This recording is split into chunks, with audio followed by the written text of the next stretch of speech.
हाय cat aspirants. अगर आप वो है जो अपनी कैट की प्रिपरेशन को बहुत सीरियसली शुरू कर चुके हैं, लेकिन मन ही मन ये सोच रहे हैं कि मेरा वीएआरसी सेक्शन तो जाने वाला है because I am very weak in English, तो this video is certainly for you guys. I am going to bust this myth कि VARC is about good English.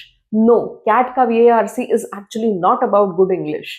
यहाँ पर कहीं पर भी आपके रिटन कम्युनिकेशन स्किल्स या स्पोकन कम्युनिकेशन स्किल्स या एक्सेंट ऐसा कुछ भी टेस्ट नहीं हो रहा है।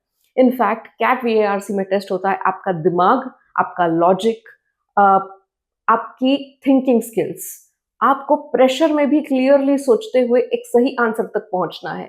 तो जब आप ये स्किल डेवलप करते हैं तो आपके लिए वीएआरसी भी सिंपल हो जाता है। तो चलिए वीएआरसी के एक एक पहलू को ध्यान से समझते हैं। सबसे पहले स्टार्ट करते हैं रीडिंग कॉम्प्रिहेंशन के साथ। रीडिंग कॉम्प्रिहेंशन से सब इतने डरते क्यों हैं? क्योंकि पैसेजेस बड़े लंबे होते हैं, कभी कभी टॉपिक्स बड़े एब्स्ट्रैक्ट होते हैं, वर्ड्स बड़े ही डिफिकल्ट होते हैं। लेकिन इन सब से डरने की कोई जरूरत नहीं है। एक बार आप ऑथर का कॉन्फ्लिक्ट, ऑथर की टोन, ऑथर की इंटेंशन, उस पर्टिकुलर पैसेज का मेन आइडिया समझना जान गए तो RC will become easy for you. So it is about logic, it is about structure, main idea, and it is also about the tone of author. और ये सारी चीजों में आप माहिर, आप एक्सपर्ट कब बनेंगे?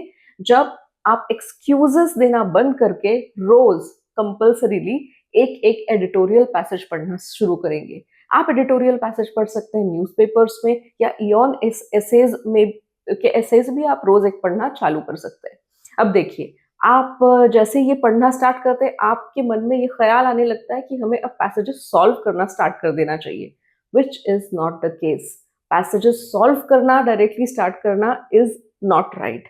आपको इन पैसेजेस को डीप रीडिंग करके समझना पड़ेगा कि यहाँ पर again I am coming back to the same point. Author का टोन क्या है, ऑथर का मैसेज क्या है, मेन आइडिया क्या है उस पैसेज का, इस पर्टिकुलर पैसेज का स्ट्रक्चर कैसा है, ये सारी चीजें आपको समझ के नोट डाउन करनी है और उसके बाद में किसी एक्सपर्ट से पूछकर उसे वेरीफाई भी करना है, ताकि आप ये सब समझने में माहिर हो जाओ। और ये मेन बेसिक काम अगर आपने कर लिया तो reading comprehension will also become very easy game for you. Okay, तो ये समझिए, आपको बिहाइंड द स्टेज काम ज्यादा करना है ताकि ऑन स्टेज आपका परफॉर्मेंस बेस्ट रहे।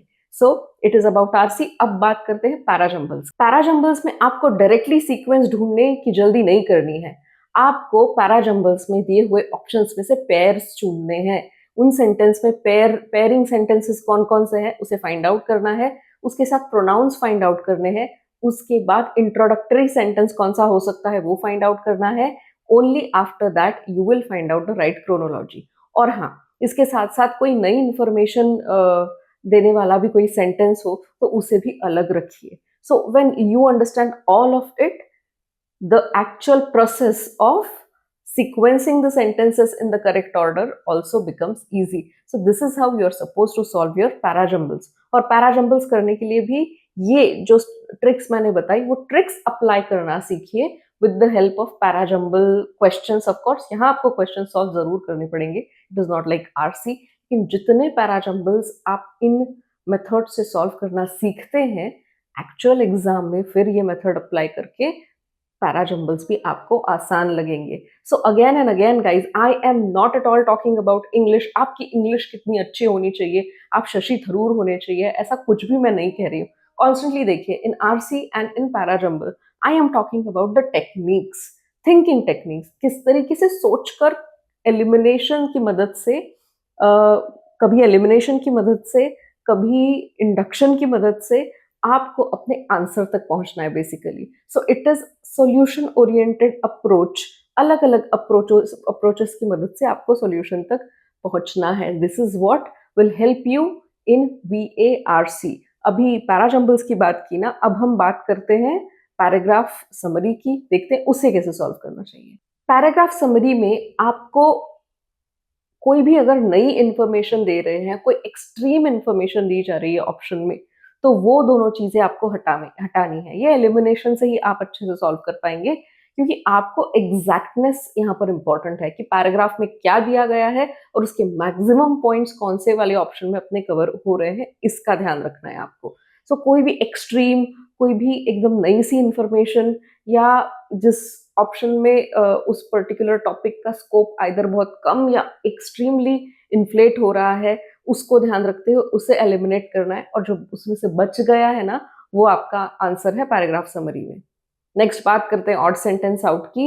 ऑड सेंटेंस आउट में भी कोई आपको शेक्सपियर एक्सप्रेशंस रखने की ज़रूरत नहीं है या शेक्सपियर के लेवल की इंग्लिश होने की ज़रूरत नहीं है आपकी, क्योंकि ऑड सेंटेंस आउट एक ऐसा क्वेश्चन है जो सीधी बात कहता है, स्टेटमेंट में ही है कि जो भी ऑड आपको ऑप्शंस दिख रहा है, उसे आपको हटाना है।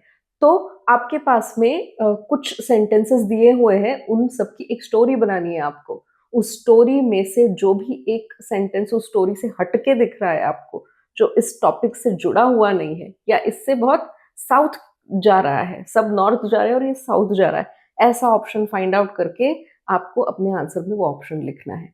तो इन सारे क्वेश्चंस को जब मैंने डिस्कस किया आपके साथ, do you think it matters whether your English is very weak or very strong? It is all the game of thinking and it is all the game of practice, which you can start from today also. So you are neither weak, you're nor strong until and unless you are well trained and start practicing. Okay?